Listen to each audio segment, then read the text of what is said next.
Danish researchers studied 933 new runners for 1 year to see what type of injuries they had acquired during their first year at the sport. Out of the 933 new runners, 254 of them met the criteria of obtaining an injury. The most common injury these runners endured was medial tibial stress syndrome, or, in less fancy terms, shin splints. If you do not know what shin splints are, in a simple definition, it is a sharp pain along your shin bone that makes any physical activity involving your legs, such as running or walking, incredibly painful. And if you didn't know that definition before this speech, then count yourself lucky. But today, I am here to guide you through ways to avoid this injury. With proper maintenance, shin splints are preventable. As a former competitive runner myself, I used a few of these methods to get rid of my own case of shin splints. These methods consist of replacing your running shoes regularly, cross-training, and building up your mileage over time. There are many other ways to prevent shin splints, but today we are going to focus on these 3 points so they are manageable for everyone and easy to do. So first, we're going to start with replacing your running shoes. So like any other sneaker, running shoes begin to wear and tear over time with so much usage. So it is imperative that you replace your running shoes regularly to provide the maximum support.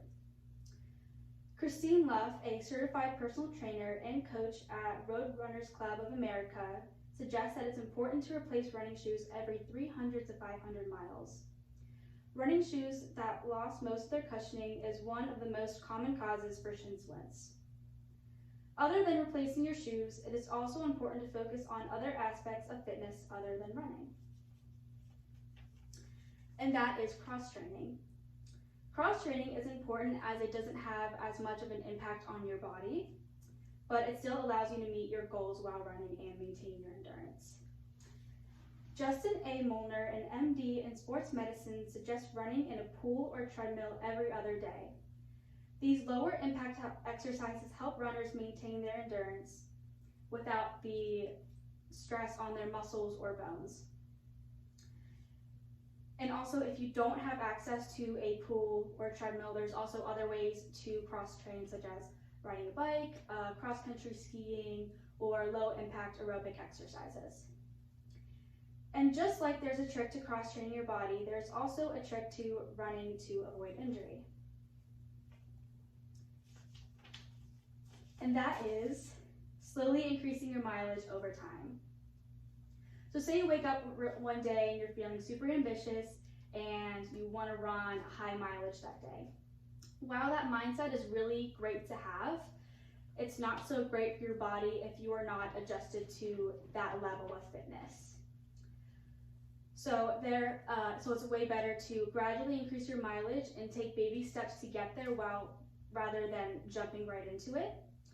According to Cindy Kuzma, co-author of Breakthrough Women's Running, Dream Big and Train, and certified running coach by Road Runners Club of America, says that it is best to stick to the 10% rule. And the 10% rule is basically adding 10% to your weekly mileage. So say your weekly mileage goal is 5 miles.